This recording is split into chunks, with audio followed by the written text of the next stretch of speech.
That's what you reminded me was to start the recording, so we're good. I don't remember what it was. I just remember you wanted me to. No, I just Remind- started the recording. That's what, I know. I'm glad you reminded me or I wouldn't have recorded it tonight. So by the way, this recording is with Vince's permission. And after it's done, I will send out the link, the Zoom link for any of you to have a copy of tonight's presentation. Well, I wanted to start with this little short clip that Tanya made and presented when she 2 years ago was receiving the Wollaston Medal. The Wollaston Medal is the most prestigious medal that the Geological Society of London gives. And it's for a lifetime contributions to the earth sciences. And she's in good company because in 1859, they gave one to Darwin, the same award. Tanya and I were graduate students at the same time at the University of California. She was at the San Diego campus in Scripps, and I was at Santa Cruz, and she was working in the ocean basins on the magnetic anomalies, and I was working on shore. And I was very blessed that she had a friend that she came up to Santa Cruz to visit with, our paleomagnetics guy, to consult with him from time to time. And whenever she came, she'd get together with the students. And I learned about plate tectonics at her knee. And I don't think I could have gotten it out of the literature on my own. So at any rate, Now, let me yes. jump in. Could you get that Zoom reminder off of the screen? Zoom reminder. Yeah, the one that said this meeting is being recorded. I think that's probably Dave's. It shouldn't be blocking. Let me back up. Vince, what I'm seeing is I'm not seeing the full screen. Can you change your presentation because I'm seeing your ready slides over on the right-hand side. As far as the recording, it should. Okay, let me see. Does this start? Okay. Right. Good afternoon, and welcome to those of you who are rejoining us, and others who are arriving for the first time to join us. And good morning, and a big welcome to the. But meanwhile, it was having material added on its side by C4 spreading. Whoa, I don't know what's happening. Can y'all hear the over talk? Something's going on here. So okay, what I'm going to do is I'm going to mute everybody else. If you have something important to say. Now let's watch the Farallon plate. It was. Okay, can you see the movie? I can only see it on partial screen. It's not really filling the full screen. As far as John Horn's comment, John, that recording symbol should be really small. Is it blocking your presentation? It was. I got rid of it. Okay. All right, let's. Subducting like crazy under North America, and this is just the last part of its subduction history. It subducted so much that sections of it were completely subducted, and suddenly the Pacific plate and North America began to interact. Dave, I'm hearing you. Is it not coming through? Yeah, I think, I'm sorry, we had some background. I think I got them muted out. Why don't you go ahead? I just want to make one comment about Tanya Outwaters that Vince pointed out. She did that, as my understanding, was part of the early days of the JOIDES project, which was a ship that went around various oceans and drilled all kinds of information. Unfortunately, that program ended, and they're now disassembling that ship, that vessel. There doesn't appear to be funding for any replacement. So it's kind of a sad day for us geologists to learn a little more about that because they've retired that program. So anyway, I'm sorry, Vince, for the delays. I think I've got everything quieted down here. Go ahead and make your presentation. And that's San Andreas. Let's look closer. This time we're starting at 38 million years. First, it was all subduction, but then the Farallon plate completely disappeared down the subduction zone, and the North American and Pacific plates began to interact. First in this northern short part, and later on farther south. Here's the San Andreas. part of the plate boundary on the land that we were looking at. And then that plate boundary continues down through the small spreading centers in the Gulf of California. This helps us with the timing of the San Andreas. It couldn't possibly have started until 25 million years ago when the two plates made contact, and it developed in steps.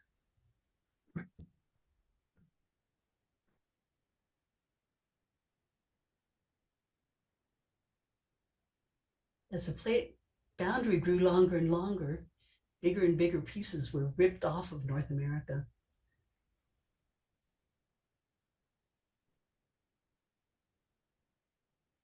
And in fact, today, there's a new plate boundary forming back here. That's through Death Valley and behind the Sierra Nevada. In the near future, us coastal folks aren't going to Alaska by ourselves. We're going to take most of California with us. Here's another thing that the reconstructions help us understand. Have you ever noticed that the edge of North America has a big bulge in it? That formed during the time of the San Andreas. During the development of the San Andreas, the Pacific Plate wasn't actually going straight up the coast. It was going a little bit offshore. And so it pulled out the whole edge of North America with it. It's still a little offshore. 30 million years ago, the edge of the continent was pretty straight. But by today, it's pulled out almost 300 kilometers. This predicts there must be something drastic happening back inside the continent. And indeed there is. Here's California. See all this region? Looks really stretched, and it is. That's the Basin and Range province. And in fact, in the narrow part of it here, it was extended more than 100%. Okay. So let me.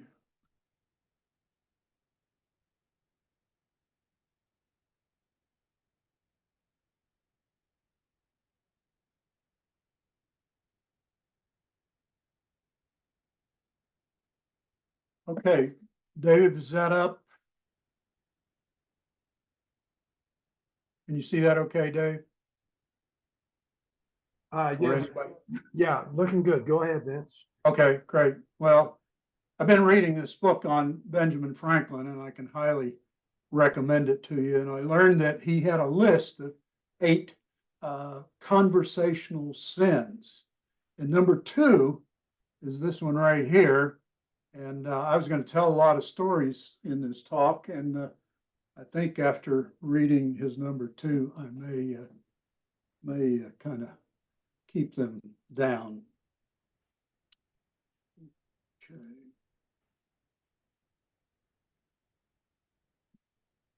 All right, so Tanya pointed out that the San Andreas extends from the Gulf of California up to Cape Mendocino at the north. It's 750 miles long, cuts through the state. And I want to start by focusing in on this area here around the San Francisco Bay Area. And zooming in a little bit, Golden Gate Bridge is located right there, so the San Francisco Peninsula is in this area here. And the San Andreas runs through the foothills off to the southwest of the city of San Francisco. The most famous earthquake on the San Andreas is the 1906 earthquake. And it did considerable damage to the buildings in town. But for decades, it was really known as the 1906 fire or the San Francisco fire. And there's kind of a couple of reasons for that. One is that there certainly was a fire. It was a huge fire, as you can see here, and it did most of the destruction. Most of the destruction was from the fire and not from the earthquake. But the boosters here didn't want people back east to hear that San Francisco might have earthquakes because it might discourage them from coming. Same thing happened in Denver with the 1882 earthquake. That was kept quiet and not much made of it for a long, long time. The the ground broke during that San Francisco earthquake of 1906. And there was a guy at Berkeley, Andy Lawson, who quickly, within just 2 years, put out about a 3-volume set on mapping the fault and describing the fault and pictures of the fault, and had 1 volume that had all the seismographs that existed at that time from around the world. Really a fantastic effort and publication. So this shows the rupture for the earthquake, and the USGS lists officially a 296-mile break continuously during that, as a result or causing that earthquake. Actually, it's the earthquake is caused by the breakage and the movement. These are the intensities, and the intensities are shown up in the highest level of the dark red, which is basically a 9. Nothing gets up to a 10 on this map.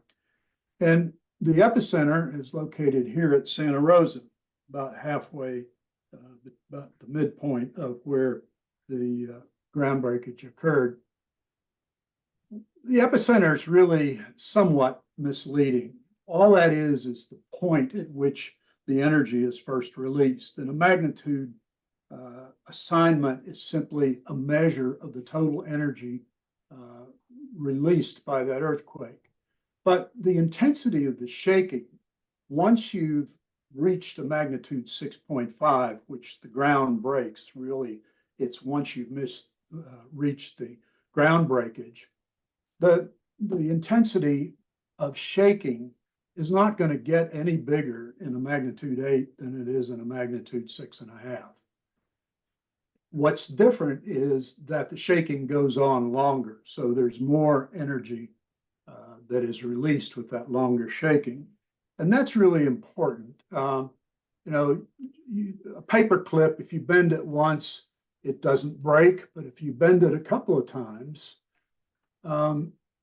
eventually it breaks, or at least it did in practice.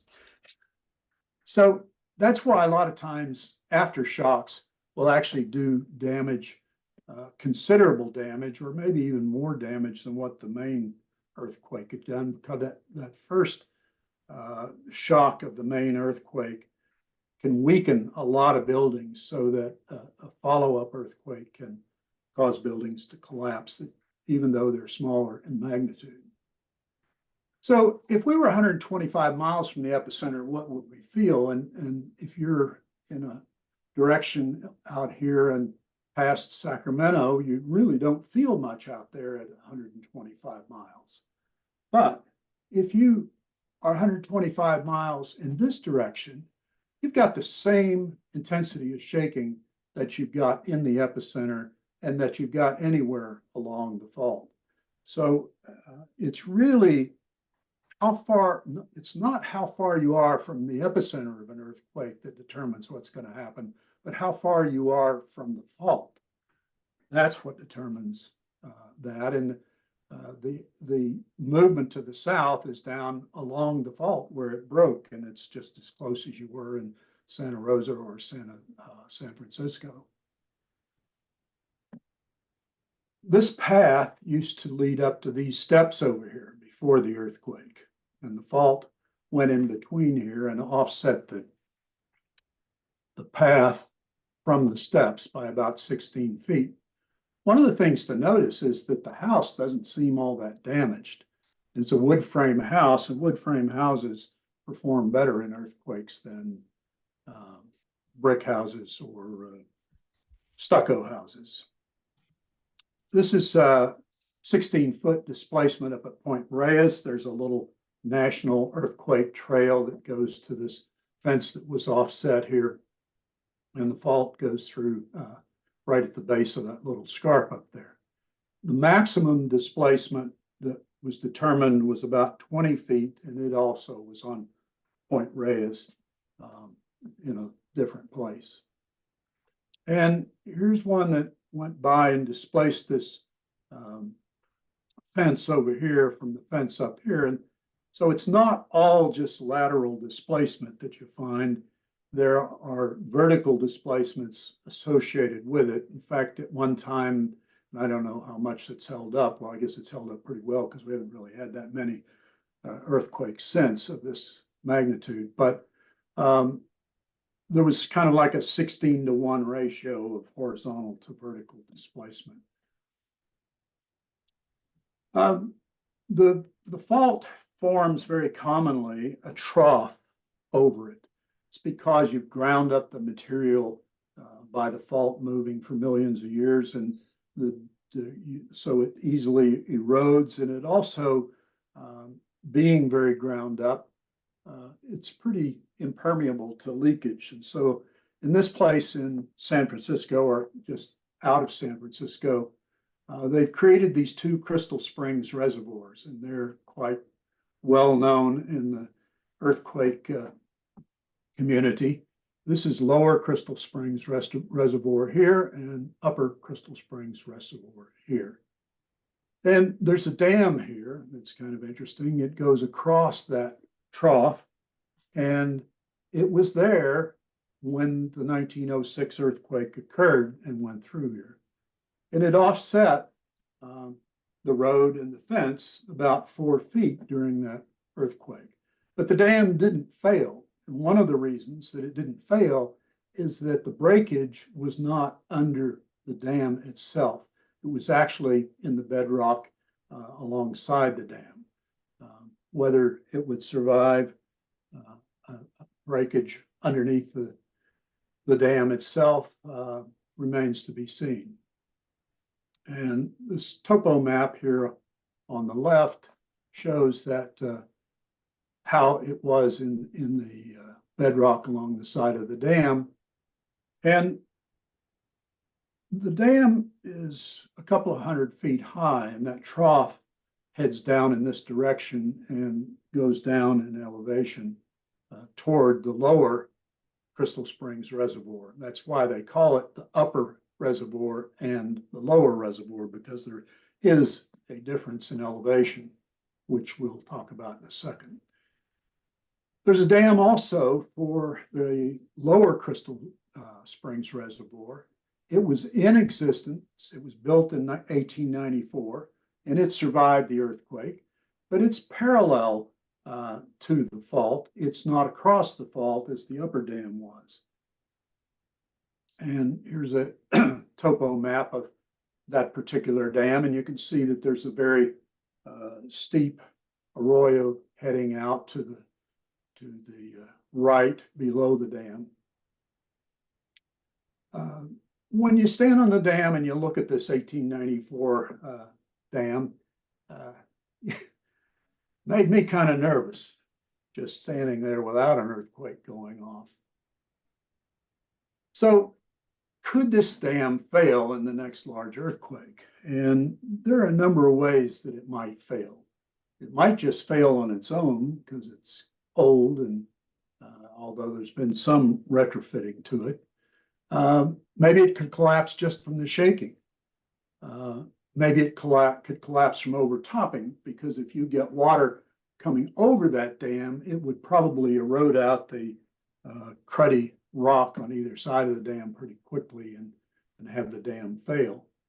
And how could you get overtopping? Well, remember the Upper Crystal Springs Dam is a couple 100 feet higher than this reservoir. And if that water dam broke and the water came pouring down the valley into this, it can conceivably overtop the dam. Earthquakes commonly cause seiches or tsunami-like features in lakes, and perhaps a seiche could overtop the dam. Or on the other side of the lake, there are lots of landslides in the hills over there, and perhaps you could trigger a landslide, or it might be knocked out by a new bridge span. There's the dam there looking down, and this hillside over here, as I mentioned, has many, many old landslides in it. And if the earthquake occurred during the winter when the ground's saturated, you could get a big landslide that would come into the lake and might displace water right over the top of the dam and eroded out. Some wise-ass engineering students at Stanford looked at this big span that crosses that gully below the dam, and they calculated that if it broke, it might fall over and it would hit the dam. It could take down the dam. Coming down from the dam is this deep gully, and down here in that gully is an elementary school. So when people became aware of all of this, they thought that we need to do something to protect the students. And what they thought about is we need to know, one of the first things they did was calculate how long would it take if the dam broke for the water to reach the school. And of course, it'd be lots of debris also with it. And it was about 15 minutes that they thought before it would reach the school. So there would be time for the students to evacuate the school and get, there was higher ground or is higher ground to be able to move to. And they talked about, well, maybe we could put sensors on the dam that could detect whether the dam had failed or not and give us a warning.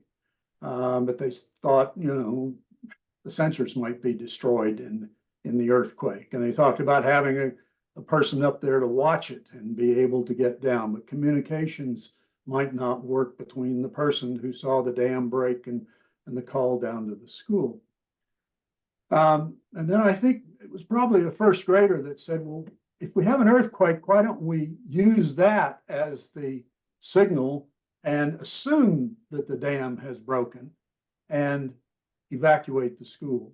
And so now they know, the people in that school, just like I had duck and cover for nuclear bomb practice back when I was in grade school, they have earthquake drills like most people have fire drills in elementary school. They know that the possibility of the dam breaking, they know that they can get to higher ground and they'll be safe. And so they have a plan for that, and they know that they should do that if they do have an earthquake. Looking at a few things around the peninsula here, there's the Golden Gate Bridge. Here's downtown San Francisco, and this is the San Francisco Airport. And the San Francisco Airport is not built on bedrock. It's built on this bay muds and stuff out there, and it's pretty well assumed that during an earthquake, that airport would, the runways and all would probably fail. And so they wanted to have protection or help so that you could get plane flights in to bring in emergency workers, to bring in supplies. And many of the roads probably would be shut off and bridges could be lost. So they built this expressway over here so that you could land a 747 on it. And it would be an emergency airport. It's on bedrock, and they could bring in supplies up here and hopefully get it to the city as well as you could have if they could have landed at the airport. And there are a lot of things that San Francisco has done to prepare for. For instance, there's a warehouse somewhere in San Francisco that had boards that were designed to go over the backs of buses to turn them into mass ambulances during after following an earthquake. So there's lots of things that San Francisco has done to try and prepare for this. Question is, how many of those things are still operative since the time that they put them in, or how many officials even know that they exist anymore? You can see that the fault's heading off into a pretty interesting area right here, and I want to take a look at that. This is in that area, and here's the 1906 rupture through here, and you can see that it offset the fence about 8 feet. And this arrow points to a building back here for reference during the next picture. That arrow points to the same building from approximately the same location. And the fault goes through somewhere in here. And I went on a field trip here with Dick Johns one time, and there was an area like this between a couple of houses. It was a little bit wider than this, but it had a green plastic cover over it. And he said, that is the green belt for the San Andreas Fault that goes through here. Redwood City in the 70s, early 70s and late 60s were still permitting buildings, houses to be built on the San Andreas Fault. And then when they realized that probably wasn't all that smart, they put in some ordinances that you had to have a 10-foot setback from the fault in order to build a house. This is further along in that area. There's a sag pond up here, and sag ponds are typical. They're very common geomorphic features along the San Andreas Fault, and they're kind of like that trough area and that forms, and they're the same kind of thing. And you can see this huge landslide area. So this is where the 1906 rupture went out to sea off the peninsula, and this landslide area is kind of interesting. And this is what it looked like later on, the same area. But the only thing that you can still recognize is the landslide area. And taking a look at that, here's the Crystal Springs, upper Crystal Springs reservoir back here. And the breakage occurred along the dashed orange fault. And you can see how the landslide has distorted the coastline and moved out into the Pacific Ocean. And this particular block right here has been measured as sliding as a block toward the Pacific Ocean very slowly. One of the things as you see as you look down the fault beyond along the Crystal Springs reservoirs, you see that the fault kind of abuts a higher mountainous area there. And we'll take a look at that. So when I was in Santa Cruz, located right here, I thought it would really be cool if the big one occurred while I was in school there, because then I could experience it and I could go out and photograph it and document it. And it was just really one of my dreams until we had a 4.6 magnitude out in Monterey Bay, and that cured me. Well, they got a 6.9 after I was gone, thank goodness, about 2 decades later. And it was kind of a funny thing because it was the wrong time, in the wrong place, and the wrong type of fault displacement. So we'll take a look at that. But this is some of the damage that was done in Santa Cruz in 1989. The fault comes down here, and coming from the south, the fault comes up here, and you notice that they don't quite meet. There's a left step there in the fault. And the earthquake, rather than being dominantly strike slip, I said it was the wrong type of earthquake in the wrong place. It was actually more of a thrust motion. And the thrust motion is because we have a restraining bend there where the fault is taking this bend and is stepping over. And you can see in this area right here that the fault is making curved bend. And that restraining bend causes this high area that you see right here. It's a little block that's been uplifted because of that bend. This is what some of the damage and rupture looked like up in the mountains during the earthquake. And more in town.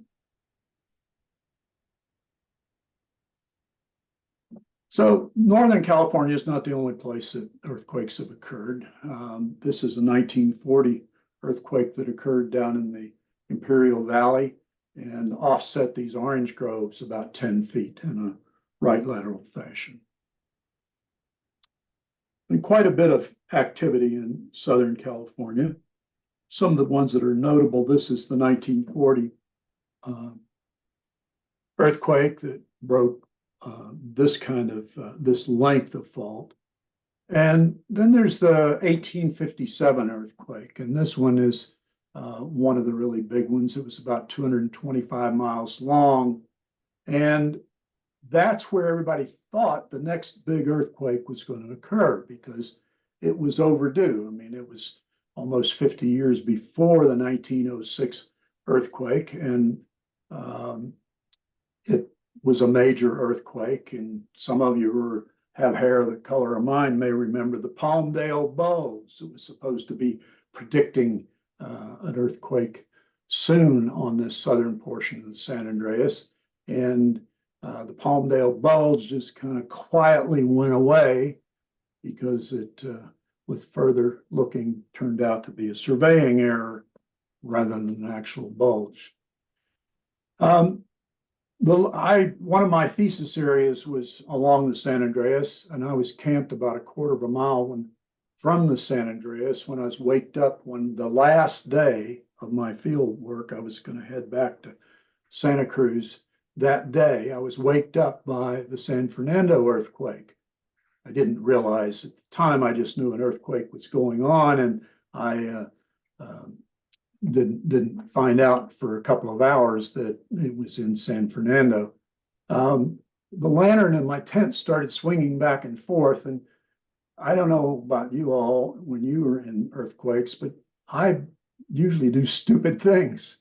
And I remembered this big block of andesite up on the hill above my tent. So I got up and I looked out of the tent to see if it was rolling down to crush me. And it wasn't. But the shaking stopped, and it, being a quarter of a mile from the San Andreas, I didn't know whether it was a force shock on the San Andreas or what. But it turned out the San Fernando earthquake was there. And one of the things that we learn in, it seems, in each large earthquake is we learn that what we know about building to build resistant things, we learn new things that we didn't know. For instance, all of the design prior to this earthquake, and this is an old VA hospital that collapsed, but a brand new hospital that was built to earthquake standards collapsed and fell over. And one of the things that happened here was all the design had been for horizontal accelerations. But in this earthquake, we recorded vertical accelerations as well. And that's what caused the new hospital to collapse, is because and then we changed the design of how we wrap rebar in earthquakes. And hopefully that's going to withstand, that new design will withstand the next major earthquake.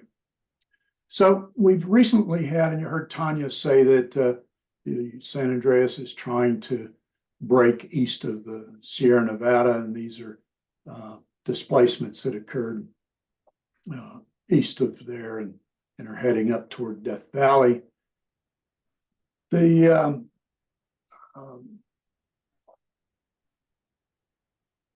This whole thing, we like to talk about the San Andreas fault, but it's really the San Andreas fault system. And you can see all of these faults in here, and they're all tied in, and any one of them can go off at some time. So it's really not just the San Andreas that we have to worry about. And there are parts of the San Andreas that are creeping all the time. They have a right lateral offset that's going on at 1/2 inch or 1 inch per year. And it's quite an interesting thing to observe. And this is the section of the fault where that creeping is going on. And the highest rate is here at the Mee Ranch, northwest of Parkfield. This is where the end of the 1857 earthquake occurred. This is the northern end of it.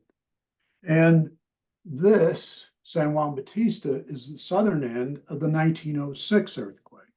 So you've got this creeping going on between those two big earthquakes that broke the ground for hundreds of miles.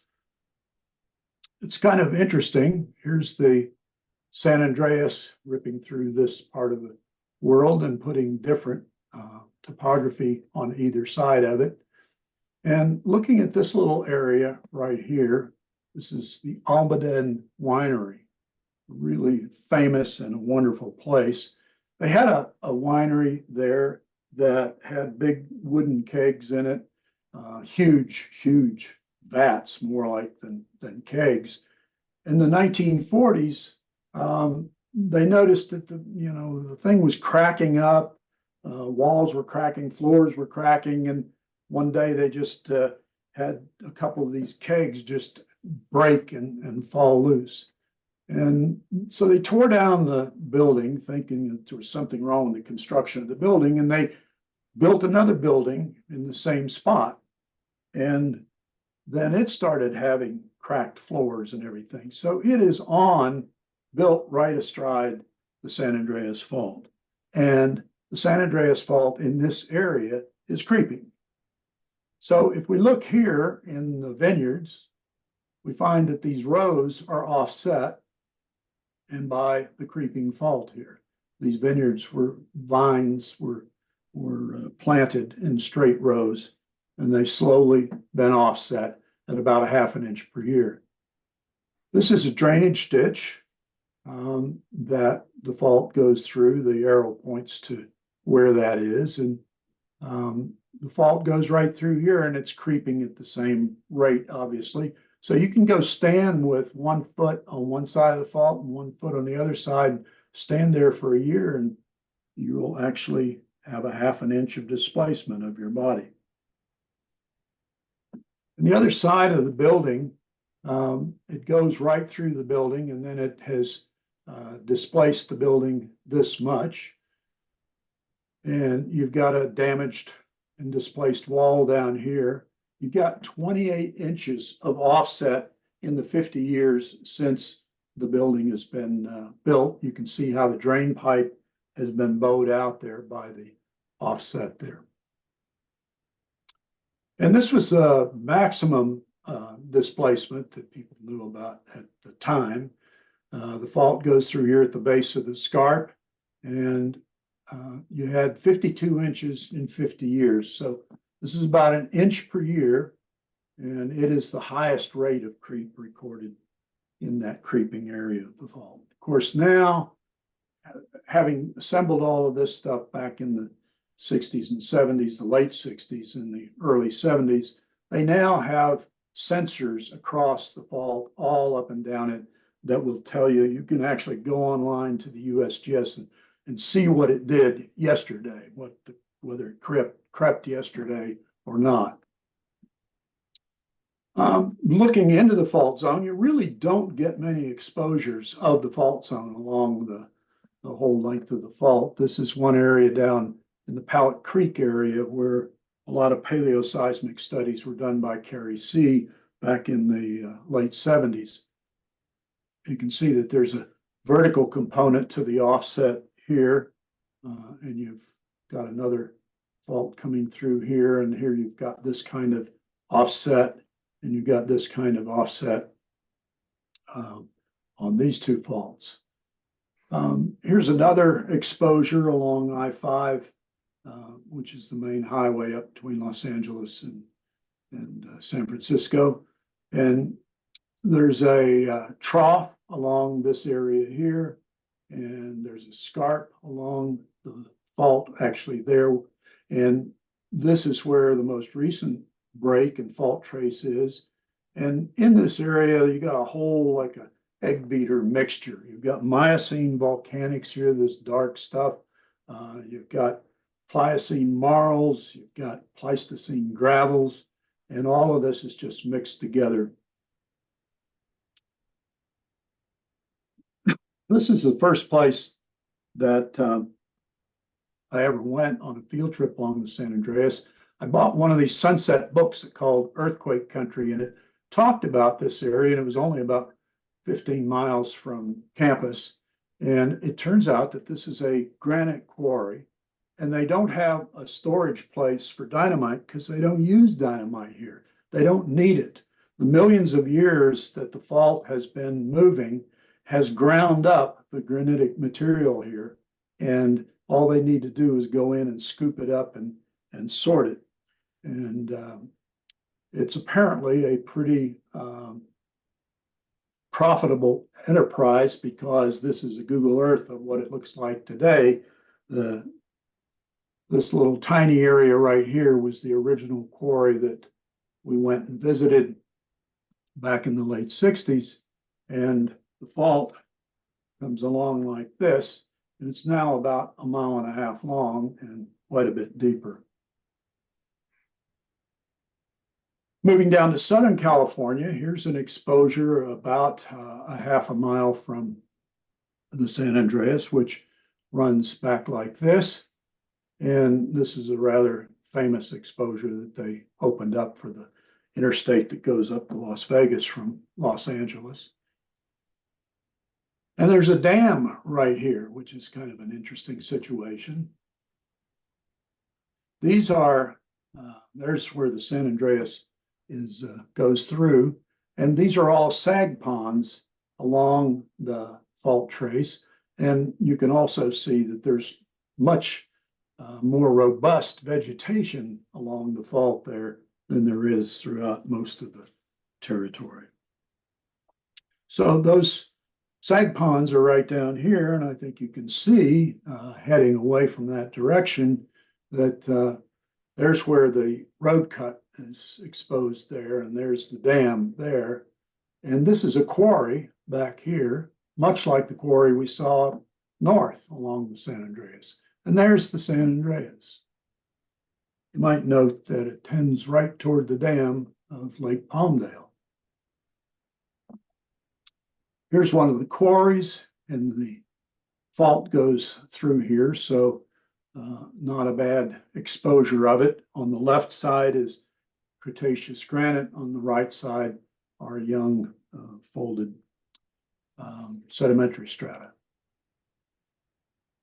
This LiDAR image of the area, you probably don't need this guidance to pick out the fault. It's pretty clear. There are all kinds of linear features that tell you where the fault is. There's the dam for Lake Palmdale there. There's the road cut. And there's the quarry right there. Now, this wasn't any secret. You could get the topographic map, and it's labeled on the topographic map that it's the San Andreas fault zone. And most of the maps back in the late 60s and early 70s had the fault zone labeled. But it's interesting that today, that same area doesn't mention anything about the San Andreas fault being located there. This is an area in the Carrizo Plain that's quite famous, and it also kind of puzzled me when I first went there. There's this graben right here, and this is the start of the graben, and this is the end of the graben. This is a short little graben that I couldn't figure out how on earth it formed or what it was all about, until I started to lay a line on the fault here, and I realized that there's the graben right there. It's a right step. And in comparison to the left step that occurred to the north in the Santa Cruz Mountains that caused a restraining bend, this is a releasing bend. And so that graben just occurred between the place where the two strands were stepped to the right.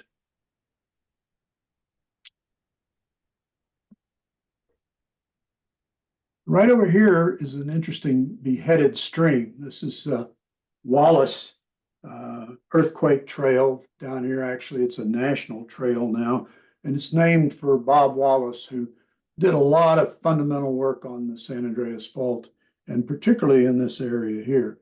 So we'll take a look at that beheaded stream.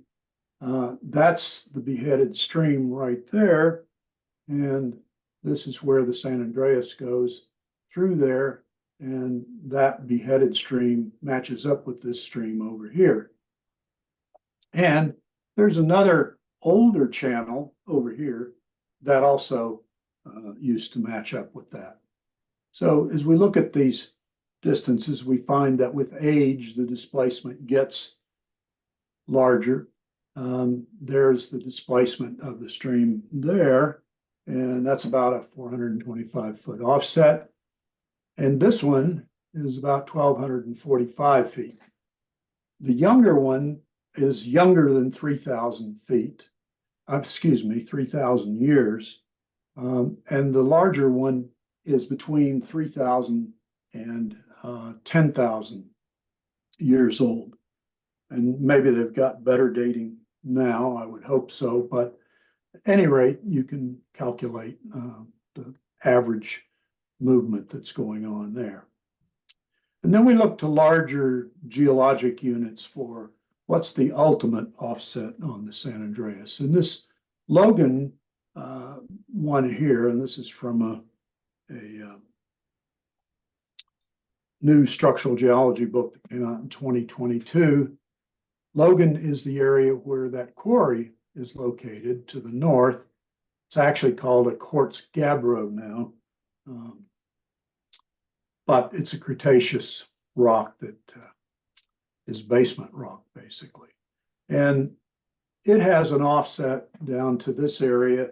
And in Eagle Rest Peak there, you have a sedimentary deposit that has fragments of the Logan quartz gabbro.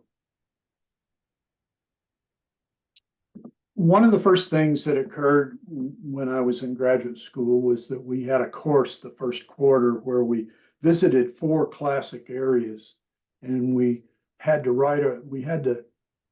record what we saw. We had to do research on the area, and we had to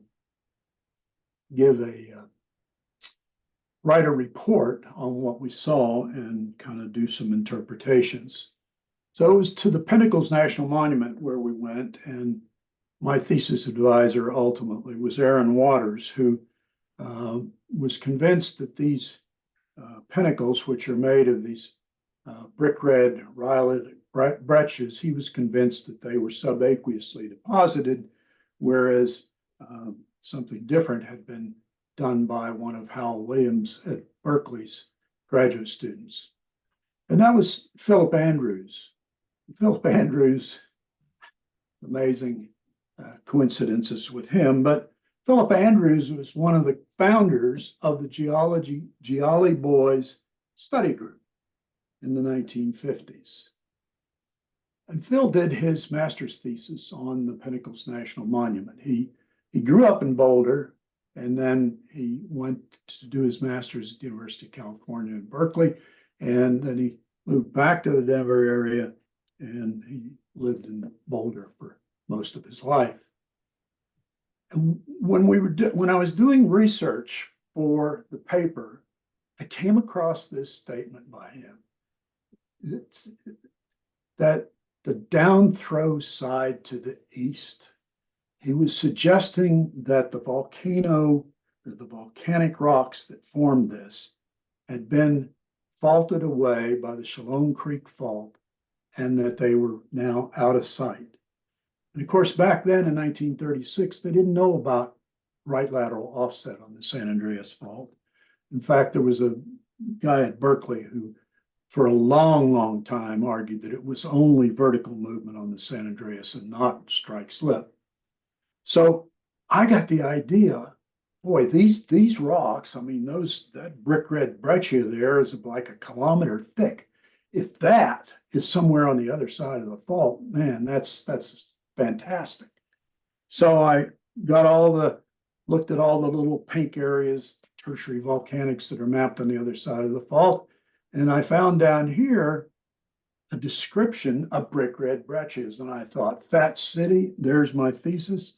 I'm going to be famous, and off I went.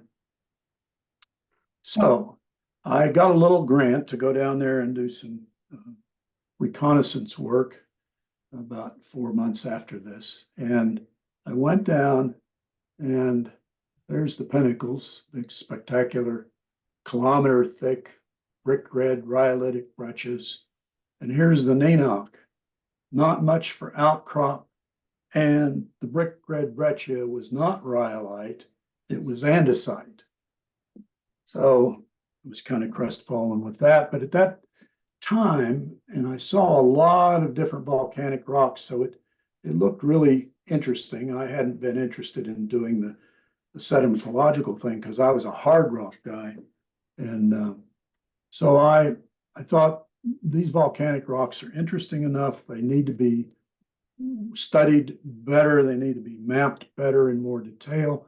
And some folks at Berkeley were grabbing samples of the rhyolite and running trace elements and suggesting that they were the same. So this correlation of the Pinnacles volcanic formation, and I'm going to run through this because we're kind of running out of time, but the volcanic rocks in both areas are about 23 million years old. Kind of depends on whether you've got KAR or argon dates, and they range from 24 to 22, but 23 is a good time right at the boundary between the Miocene and the Oligocene. They are both adjacent to the fault, so that's really good, because one of the problems that you got, if you've got something that's maybe 10 miles from the fault, you don't really know how to project that into the fault, so it's a very imprecise offset. So these would give a piercing point if that was right. Turns out that there are 10 different volcanic rock types, and I mean different, in both areas, and they're the same. And there's about 195 miles of separation here. So the Pinnacles, you saw that. This is the entrance, and this greenish stuff is a pumice lapilli tuff. That's a really key unit down here that you'll see in a minute. And there's an outcrop of it up there. And this is the brick red breccias up at the high peaks up here. So the Pinnacles are located here east of the Soledad Valley. And this is a draping of the finished mapping on a DEM. And this is the breccia unit. That's the part that's not present in the Nenoch 200 miles to the south. This varied with many different rock types in it. This varied sequence is in the area to the south.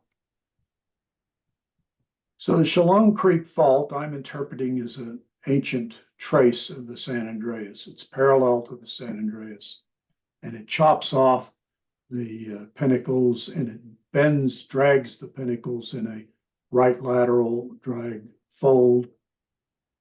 So this area right here, you can see is very, very complex. And notice that the area to the south doesn't look anything like that. And this is a point that I want to make, is that what is most like this area here is this area to the south, the Nenoch. And so if you put these two in their positions, I'm calling the Shalom Fault the San Andreas, and you've got this snuggled up next to the San Andreas. These two areas are more alike than the Pinnacles is to what it's connected to in the south. Oops, sorry about that. That's from a talk I gave in Spain. So the Mojave Desert, Garlock Fault here, San Andreas Fault here, and there's the Nenoch volcanic formation there. So this is a simplified cross-section of the Nenoch, and I'm going to run through these to just show you how dramatically different they are. So 200 miles between these two units. And you can see that over here on the left, you just don't have those in what the Pinnacles is actually connected to in itself. So this unit here are the lower rhyolite units, and you've got these particular rock types in that unit. So looking at the vitric lapilli tuff, that's the oldest part. This has got obsidian fragments in it, and it's got round bubble pumice in it, and it looks the same in both areas. The flow banded rhyolite is almost 1 kilometer thick in both areas. You can see that there's flow layering that's contorted beautiful folded flow layering. Rhyolite, mostly aphanitic. I don't think I've ever seen a large crystal in it. And it was glass, but it is devitrified now. And these are chemical samples, 35 samples there in the yellow. These particular trace elements have been used by archaeologists to tell the source of artifacts all around California, and it seems to be a very good method. And they all fall together and separate from the other sources in California. The perlite is a hydrated glass, curved fractures, very dark green. This is a thin section of them. You can see the perlitic cracks in them and the hydration that's occurred along the cracks. Most of this light area is still glass. Pumice lapilli tuff, that's the green stuff that the entrance was made out of. And it has these long tube pumice fragments. There are no round bubble pumice fragments in it at all. Long tube pumice fragments are very indicative of subaqueous deposition.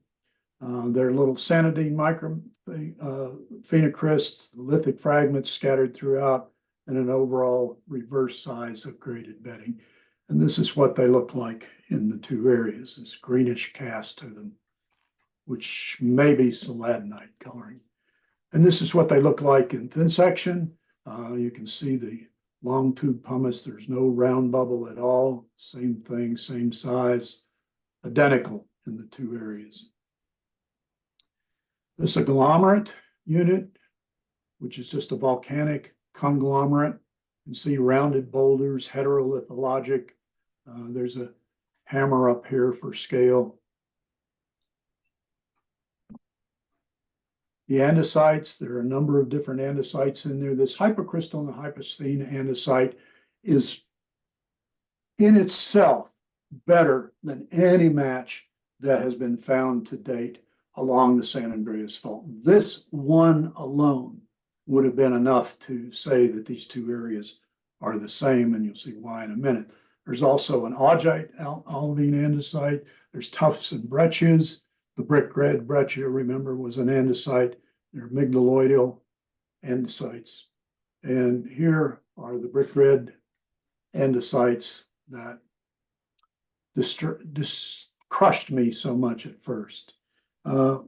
Here's one that shows these feldspars. Here's the core originally. They've been resorbed to little glass particles all in here, and then a final rim deposited around the outside that's the same as the chemistry here and the same chemistry as what the ground mass plagioclase is like.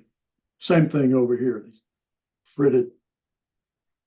These resorbed quartz phenocrysts are really interesting. The black, this is cross polars, and the black is glass. So most of this rock is glass. It's 2/3 glass. And you can see the quartz that's left, it's been resorbing.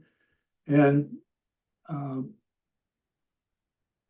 these things originally were euhedral, and clinopyroxene, as the quartz resorbed, clinopyroxene nucleated on the outside of the crystals and began growing in as the quartz resorbed.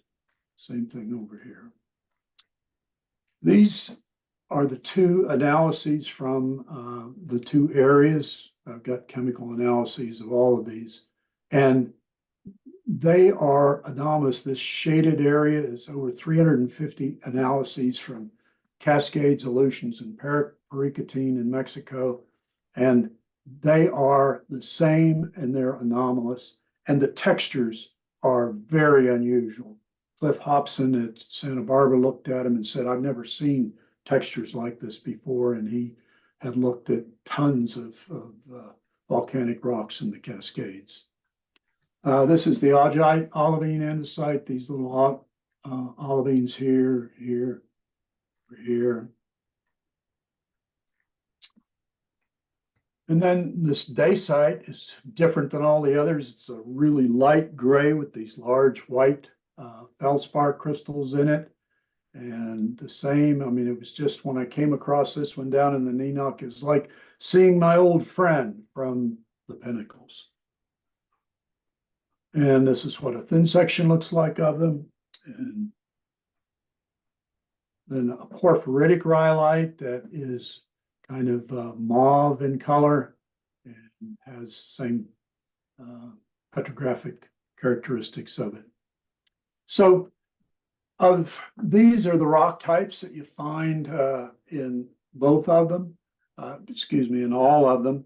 These three are only in the pinnacles, and they're the ones that I thought were going to be the magical match. But here are 10 different rock types in the same stratigraphic order, which makes a pretty convincing match here. So the pinnacle, the Nenoch is down here. The question is, did it move to the south or did the pinnacles move to the north? It's kind of an interesting little story, keeping in mind Ben Franklin's admonition on the first slide. I do want to tell this quick one. John Crowell, who was at the University of California, Santa Barbara, and I were talking about this one time, and we were talking about the Nenoch. And he had a model for the San Gabriel Fault that was an early trace of the San Andreas. And I said, well, you have to get the Nenoch out of there, or the pinnacles out of there and on its way north before the San Gabriel takes over. And he just looked at me and said, no. He said, they moved to the south. They moved to the Nenoch moved to the south and just was shunted over here at the last. And I said, no, the pinnacles moved to the north. And we just looked at each other in amazement because neither one of us had ever thought of the opposite. And of course, these are just relative movements on faults, and usually you never know what the actual movement of it was. You just know the relative displacement on any fault that you're looking at. And I think that it was probably something psychological that did that. I think it was our egos. He was in Southern California, so he thought the Nenoch came to him. I was in Northern California, so I thought the pinnacles came to me. Hopefully someday we can figure out which it actually is. So be glad to take any questions. Wow, thank you so much, Vince Matthews. Hey, Ron Pritchett, welcome. Well, yes. Glad to see you all. Now, Vince, I'm kind of curious if did you observe any tip structures as some of these things die out? What happens when they cease to be? On the faults? Yes. No, I did not. I'm glad you mentioned Philip Andrew. I see that he gave his first Geology talk in 1962, and it was on the geology of New Zealand. He was apparently a really interesting guy, and I did have a phone conversation with him one time and enjoyed that immensely after I'd finished my thesis, and I sent him a copy of it, and he was very generous in it. Vince, I got a question that's My gonna, big takeaway before Dave jumps in here is that civil engineering along that whole stretch has a long way to go. It certainly does. And as I said, every time there's an earthquake, we learn what we don't know. Yeah. And Go ahead, Dave. Vince, this is, I guess, a comment and a question in the same thing. I wonder what, like, for example, these cities, whether it's San Francisco or Los Angeles or wherever. I know that you pointed out that the political regime didn't want to use the term earthquake, so they said, well, we had a big fire. So in these really big fires like this, I don't know what the utilities were like for water distribution, but one of the problems of fires are so devastating is because the water mains get broken, Right. and the firemen don't have the ammunition they need to fight the fires. So, and I, somewhere in my fuzzy memory, I thought I remember that these cities might be trying to build some kind of elastic, or I'm not sure what word to use, in critical areas that they think they might be displacement so that they could maintain water supply. Do you know anything about that?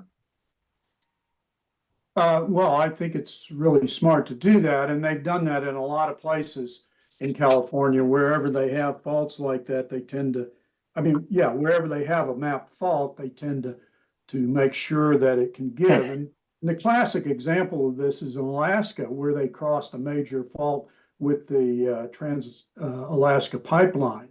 And they designed that to be able to withstand horizontal displacement. And there was a magnitude 7 earthquake on that fault, and it displaced the pipeline, and the pipeline did not break because of the design. So many of these things can come, but the problem to me, not the problem, but a major problem to me is Denver's not doing any of this. And Denver can have a major earthquake. It had a major earthquake in 1882. It was somewhere in the northern Front Range, and it knocked out power in Denver and did damage all up and down the Front Range, and it did damage as far away as Grand Junction. Denver's building code is nothing. I mean, it is just, it's a joke. If we have an earthquake, we haven't built to withstand a magnitude 6 earthquake at all. I got one other question, but before I ask the question, I'll tell you that my house probably sits on top of Golden Fault, so I'm guilty. Okay, the other question is, the slide you showed on, you called it beheaded stream, and you showed 2 different magnitudes of displacement, and you mentioned the time. How do they date? What do they do to date that? Well, they dated the sediments in the terraces, and I think they're probably have some better dates now. That technique was kind of crude back when they did that. Cosmogenics? No, it was probably, they didn't have cosmogenics. Well, I mean now, cosmogenics now. Oh, yeah. I mean, I think there are lots of things that they could do now that are better, and they may have actually done it. My data on that's pretty out of date. Cal, you had your hand up. Did you have a question? Cal Ruhlman. Yeah. Thank you, Vince. That was very nice. And a pleasure to hear all your history of involvement with the San Andreas. What does the seismicity look like beneath the creeping zone? Yeah, that's interesting. And I don't know the details right now, but I was on for 3 years, I served on the Advanced National Seismic System Advisory Committee. And I quit drinking about 30 years ago. And it was kind of cool when we'd go out to eat and all the seismologists would they'd start drinking. And about on the 3rd drink, I started asking questions and found out all the things that they act like they know that they don't know. And one of the big questions that I asked them was, we used to think back in the 70s, the concept was that the area that's creeping is releasing strain, so it's not going to build up and have a major earthquake, and the other areas are locked, and so they're building up stress tremendously, and that's where you're going to have the major earthquakes. And I said, is that, have you guys figured out, is that true? So no, we don't know. and the other one that's kind of like that is that, are the areas where there's more seismicity, does that mean that the stress is being released, or in small increments, or so is it the locked areas that are more dangerous with no seismicity, or is it the areas that are more seismicity more dangerous? And once again, the answer was, we don't know. So, is there any background seismicity beneath that zone where the vineyard is in the Aberdeen vineyard? Is there, 2s little, just little, is there background seismicity in that zone? Yeah, I'm pretty sure there is, but I don't know. I mean, and it's all, they've got really ultra sensitive seismometers all along the fault. They've got strain gauges all along the fault. So they know where the seismicity is occurring. They know where the creep is occurring. And then you can do surveying, broad scale surveying across the fault, like a 30-mile sort of thing, and see that movement even in the locked area in some areas. You will see that the two plates are moving, but at the fault it's not moving. It just makes me kind of think about all the major fault zones, not plate boundary fault zones, but major fault zones that we have that have identified Pleistocene displacement, but no historic seismicity, and then all the seismicity going on around that. And what is that seismicity actually doing? Is it unidentified creep? Yeah. Anyway. Yeah. No, you're asking the right questions. I've got a question for you. With regard to the World Series earthquake, Loma Prieta in 1989. Yes. You said that was more of a thrust fault than a strike slip fault. Yes. And yet it was also at a restraining bend, which is, not really a thrust fault thing. And of course, I know all faults really have both oblique slip, strike and dip slip. But my question is, do you see in the surrounding topography transpression, transtension from strike slip that might be modified in some way by thrusting? I mean, the thrusting probably didn't happen for the first time in 1989. If it's going to happen, no. right? Right. But the problem in there is that area, so Santa Cruz Mountains there, it's a jungle. I mean, it's really rugged. It's landslid as can be. And there's just no outcrops that you can really work with in there. And that's why your LiDAR stuff is so amazing.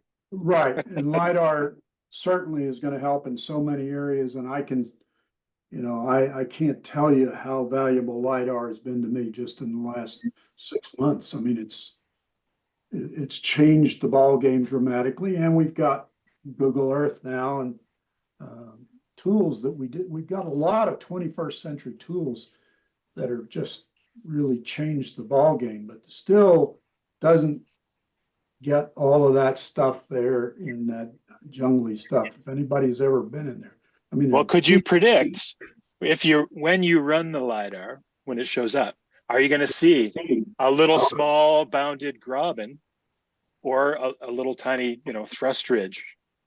Would you expect your restraining bend is going to show transpression or transtension? I think transpression. I mean, I was trying to get to that. Maybe we can. I mean, they always show both, but in different orientations, right? That almost looks like it has a pull apart aspect to it. Up here? The picture of the graben. Yeah, it does. Yeah. Oh, I didn't know you were talking about the graben. I thought you were talking about the Santa Cruz Mountains. Yeah, that is a pull apart. No question. I was talking about the Santa Cruz Mountains. Yeah. See, you're coming down. I don't know if you can see my cursor. Can you see it? Yep. Okay, you're coming down straight through the reservoirs. And this is LiDAR. And then you get here and you start to bend. And it's not really clear where you go through here, I don't think. But basically, right here. Okay, so we're coming up like that. So see, here's your motion right here. You're coming to the south, let's say. and you're hitting this block. So yes, most of what you're doing here is right lateral, but you're running up against this bend. And that's going to cause this to thrust up or possibly cause this to thrust up. But these two highs right in here very clearly are from that the right lateral motion of the plates like this hitting that oblique trend right there. Here it's very straight, no problem. And that goes straight all the way up to Point Reyes and beyond, straight as an arrow. Here, you've got that bend over there and you're butting against it. I think if we, yeah, you see there? So Yeah. here's your motion. As you come down, this plate's moving down here. It hits this obstruction. Same thing with this one. You're moving this plate up. You know, it's just all relative. Who knows which way is actually moving, but you are hitting that bend and it's an obstruction. It's not a smooth, happy way anymore. Does that get at the question anymore? Yes, thank you. I got a question for you, Vince. Back early on, you were talking about that school and being able to be concerned about the dam failing. Why don't they move them? Why don't they move the school? 15 minutes to evacuate a school doesn't seem like a lot of time to get a bunch of kids to safety.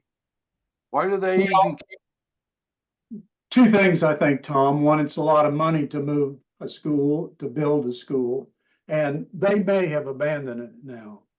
Okay. And actually, I think there's a new school built closer to the dam in the valley now. I mean, you know, the whole thing there is almost a joke, except it's not a joke.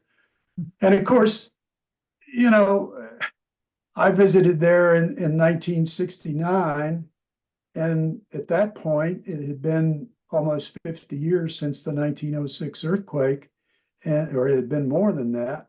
And it's been another 50 years since I visited there and no earthquake. So, you know, people design for the long term, and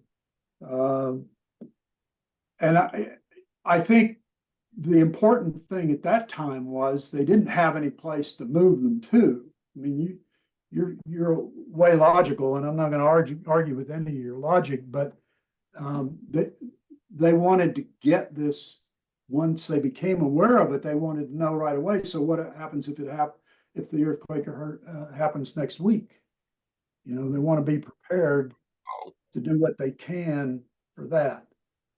I got Look, there was an earthquake in 1933 in Long Beach, and it destroyed a lot of schools. And so they passed a law that all schools must be built to withstand earthquake hazards. And in 2000, all of the schools had not been retrofitted yet. A lot of them had, but not all of them had been retrofitted in that length of time. I got a second question. When you're talking to your seismologists about what they know, are they any closer to being able to make a prediction and have some early warning, or is that still hit and miss? Well, they're working on early warning, and I think they've made a lot of progress on early warning. By early warning, I think I think the idea is minutes, so that as soon as the earthquake happens, they can let everybody in Silicon Valley know, shut down. I mean, that's what early warning is. In terms of predicting when the next earthquake's going to occur or where it's going to occur, I haven't seen or heard anything that indicates that they're near that. They've put out a probability map for each fault in the San Francisco Bay Area. And the probability map is the probability of a major earthquake occurring on that fault in the next 30 years. And I think the highest percentage that I've seen on it is 20%. And I've been around too long and seen too many of these things where they've got it all figured, or they're going to have it all figured within the next 10 years or something. I don't think, I think the Loma Prieta or the World Series earthquake showed that, it's always something you don't anticipate. I mean, because these things are long term. And, the 1857, you look at the paleoseismic work that Carrie C did down there, and it was beautiful work. And that said that you were supposed to have an earthquake there within 150 years, and 150 years came and went. And it hadn't happened yet. And then you look at that, well, that was the average, but there was one length of time there where it was about 220 years between major earthquakes. So maybe it could be that. And they're long time scales and short time scale people. I have another one for you, Vince. Sure. At the very end of your talk, I mean, you convinced me that you nailed it, and obviously, Sylvester agreed with you when he patted you on the back. Phenomenal work, proving the offset. And you did mention, you said something about other matches that have been done since. Can you give us just one or two, or more other matches that have happened that people have done that have kind of confirmed your work? Well, there's one study that was done, and I recommended in my thesis that a study of the basement rock in both areas should be looked at. And I forget the guy's name at the USGS did do that, and he showed that the basement rocks were the same in the Pinnacles and the Nenoch. I think people are looking more like what's the overall displacement on the whole system. I think in terms of the San Andreas fault, that as you look back, you can find Precambrian rocks that are offset the same amount, this 200 miles. You can find other stuff down that's offset. So there's several units that are offset the same amount as the Pinnacles Nenoch. But then people are looking, okay, let's go across a series of these things. And I think people are working up to 300 and 400 miles of displacement across the whole system. Of course, now to go across the whole system, you got to go out into the east of the Sierra Nevada. I have one more. Sure. At the very beginning, when you had, we were showing Tanya's movie. I've seen Tanya talk, but I never really realized the thing that she said, and maybe you can expound on this, where once the Farallon plate went down and you subducted. But you cut out. Oh. I didn't hear. You said the one thing in her movie. Yeah. Realized. Can you hear me now? In her movie, she said that the continued northwest transport of the Pacific Plate after the Farallon went down dragged California out and made a bow. And I've seen her talk, and she probably told me that before, but I don't remember that. And it made an impression on me. Does she say, or do you think that was somehow connected to, creating the basin and range extension? Oh, absolutely. But I was exactly the same as you. When she said that, I had to go back and listen to it again because I had never heard that either from her. I think that's new. And, or maybe she's just, saying it now, whereas she just assumed people saw it and didn't say it in the past. So I found that very enlightening, just like you did. I don't think there's any question. My prejudice is and first of all, she's saying that the Pacific Plate relative to North America is not really pure strike slip. It's an oblique. It's an oblique slip that's pulling away, and that's allowing this to pull out. The extension of the basin and range seems time-wise to fit with all of this, and I think the rotation of the Colorado Plateau fits perfectly with that story that she's got off the West Coast there. I think the timing and everything, of course, how does it actually happen? That's a mystery, but in terms of that it's linked in timing and it all fits regardless of what the mechanism underneath is. I think that is really pretty clear that they're related. Thank you. Cool. Dave, are we going to share these slides from Vince Matthews? Are you with us, Dave? Yes.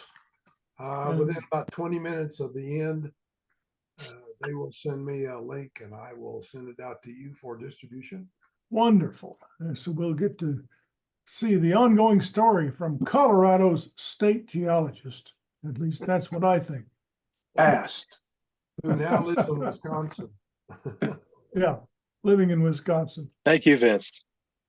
You bet. Well, thanks for coming. I appreciate everybody attending. Any other questions tonight? Great to hear you talk, Vince. Nice presentation. Thank you. When's the next one? Which next? The next big earthquake on the San Andreas.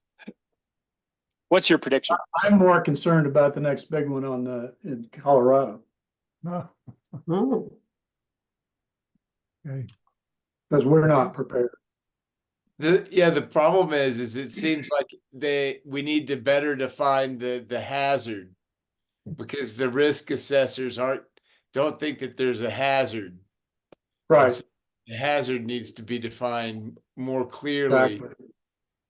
Yeah, we have models. FEMA does models. I forget what the name of it is, but you can run these scenarios of different earthquakes on different faults, and they have all the building stock in it and everything. I mean, and you can run one for the Golden Fault and see what bridges are going to be destroyed.